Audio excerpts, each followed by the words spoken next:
We're trying to talk to mayoral candidates to hear their answers on some of the different issues impacting Black people around the city of Boston. Um, this particular event is sponsored by different organizations such as Cotton Square Neighborhood Development Corporation, the Male Engagement Network, Union Minority Neighborhoods, List Boston. We have ABCD Mattapan.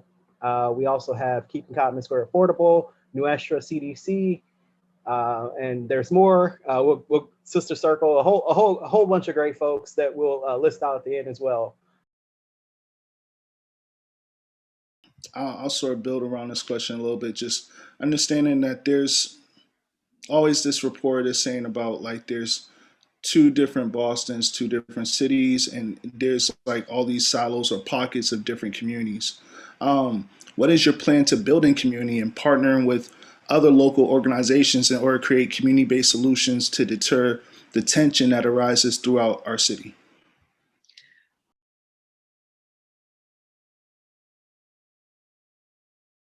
Um, I think first we've got to recognize that where I started, where safety starts with community first. It starts with us being active, and it starts with us playing a leadership role in how we design our communities, make sure there's opportunities for us to either have appropriate housing, good jobs, and the conditions that we need for our families and our young people to be healthy. Then we can work with community from that standpoint. As we push to have better communities, we can work with the police from that standpoint and talk to them about our plans and what we're doing and be at the table with them. We've got to make sure that police respect us in our community to do our part, and that they are not the answer to safety. As executive director of the Dudley Street Neighborhood Initiative, I helped to push for the community policing that we have now. There were a lot of us that were saying we need to have a different type of policing. We need to have policing that is sitting with us at the table and talking about the plans that we've got in our community, and that can be aligned with those plans as opposed to just coming in and arrests. I was proud during the 7 years of time that I spent in city government, pushing for greater community policing and greater partnership on the ground, that we were able to decrease crime, but more importantly, decrease arrests in our neighborhood. It is important that we continue to make sure that we don't equate policing or arrests with safety. Safety comes because we can provide quality housing. It comes because we can provide quality education, quality economic development. And so I think that's where we start. And from that vantage point, from a point of strength, we could then work with policing to do their work in our community in partnership. That's the very reason I do the work. And that has been my framing of the issues since the very beginning of becoming a counselor and since announcing my candidacy for mayor. Because on the one hand, you have a poor girl from Roxbury whose life was really torn apart. And my life was torn apart by a incarceration and criminal legal system. And yet this city gave me everything. It gave me mentors, great teachers, elders in the community, double Dutch, great coaches, right? Jobs. I had a lot of youth jobs, everything you could imagine to be able to go off to college, to be able to go off to law school, and then to come home to Roxbury and start my career. So I've seen and felt the possibilities of this city when it works for everyone. But on the flip side, I have seen when this city does not work for everyone. And I lift up my twin brother Andre's story because he was my twin. We experienced so much of the same. But he didn't receive the same opportunities. He didn't have access to the same mentors. He didn't have access to the same types of teachers who didn't want to discipline him, but wanted to love him. He didn't have access to a whole bunch of things. Some of that was gender-based. That's not lost on me either. And so it really demonstrates too, when this city does not work for you, it can literally end your life. And so everything I've done has been talking about the best thing about our city, if we get this right and truly use a racial equity lens in doing our work and are honest about these disparities that exist in the city of Boston, is that we have everything it would take in this city to close those gaps, to create communities and neighborhoods in every neighborhood that are resilient in the face of a pandemic, resilient in the face of a climate event. We have everything it would take to create jobs in robust economic business districts, including along Blue Hill Ave, Washington Street and Codman Square.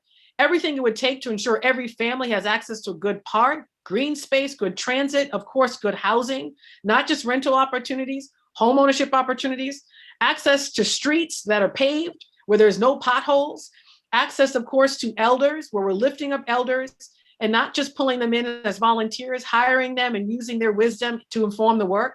I have done that work of pushing to close these inequities, and I've always done it from a bottom-up approach. I know some of my civic leaders are on this very Zoom. I've invested in the civic leaders in my district. That won't change. I've worked in partnership with the residents who are living the very inequities because they have the solutions. I've had them at the table working in partnership. That won't change if blessed to become the next elected mayor.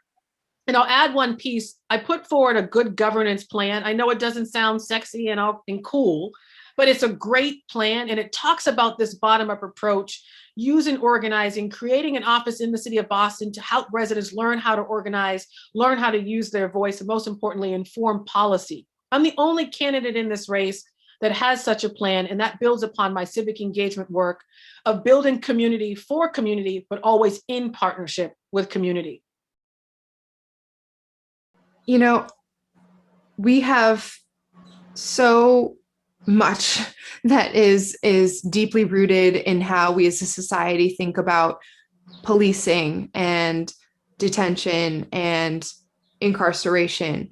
The city of Boston is part of that legacy, right? We have the oldest police force in the country, and we need to be leading the charge as the first to really dig in and show how transformation is possible.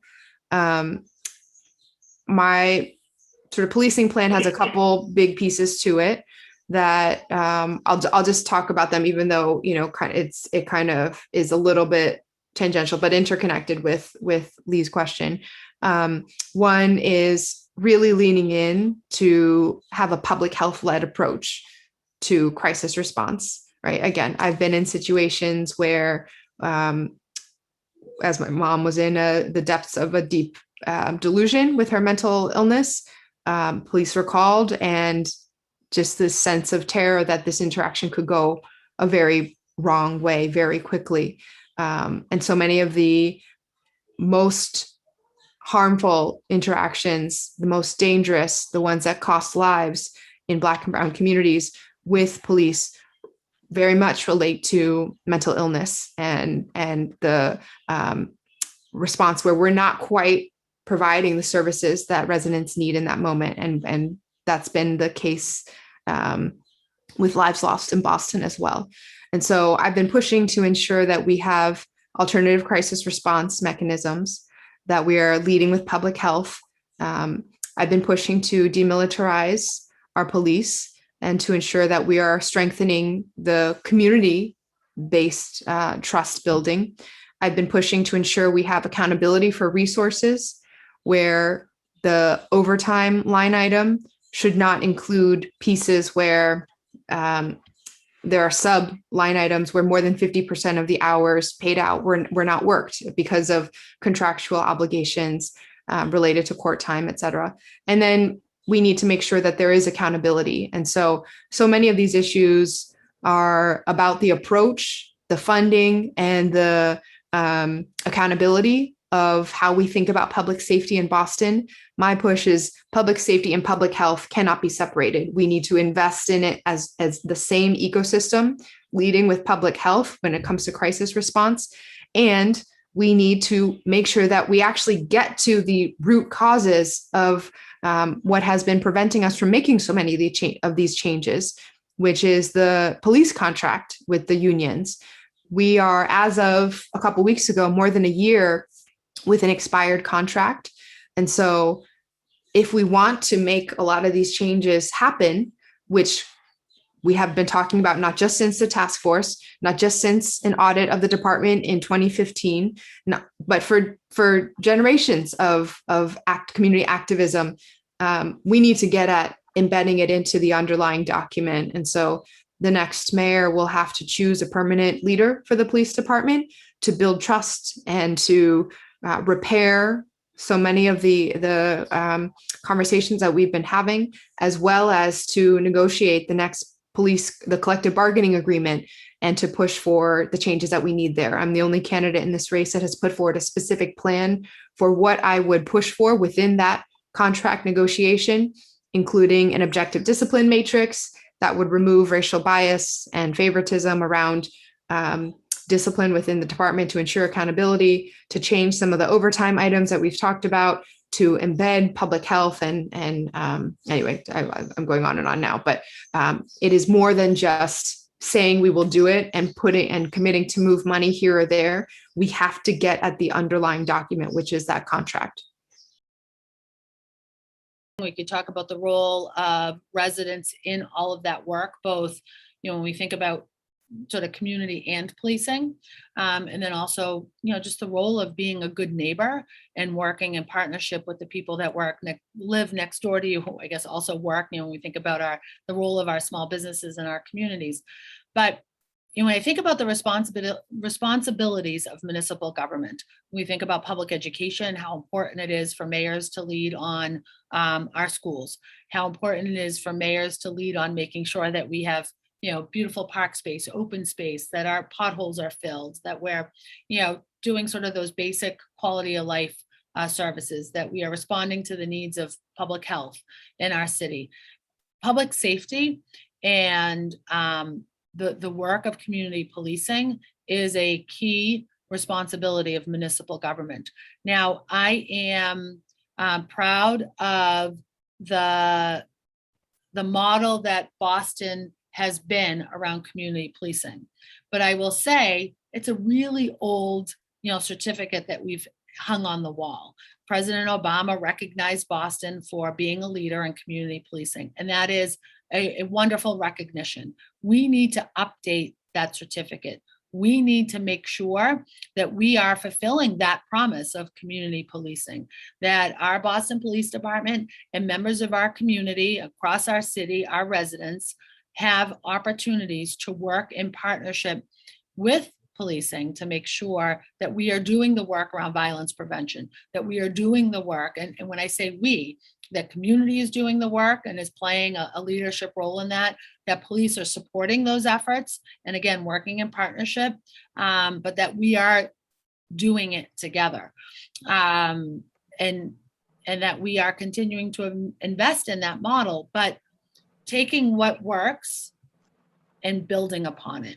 And when we have that strong foundation of community-based organizations and residents, what I call regular people doing this work because they've had either personal experiences or have been involved in this space for a really long time, but don't always have sort of a seat at the table in which to inform, say, the work of the city or the work of the police department. We've got to connect those two in a very different way so that we can get that new certificate to hang on the wall, so that we can truly have a city that is both safe and that all of our neighborhoods have safety. It is unacceptable to say, well, we only have these couple of hot spots, but the rest of the city is great. Our violence numbers are down. That is not an acceptable story or script for our city to follow. We need to work and support programs that are doing the work around violence prevention and creating safe communities across our city. And we need to do it in partnership with those that understand it, are living it, are in the midst of it. We think about our community-based organizations and our community members who are leading those efforts, and we need to do it in partnership with our Boston Police Department and creating that city that is both a safe city and a city that is leading with a social justice lens as a guiding force through that work.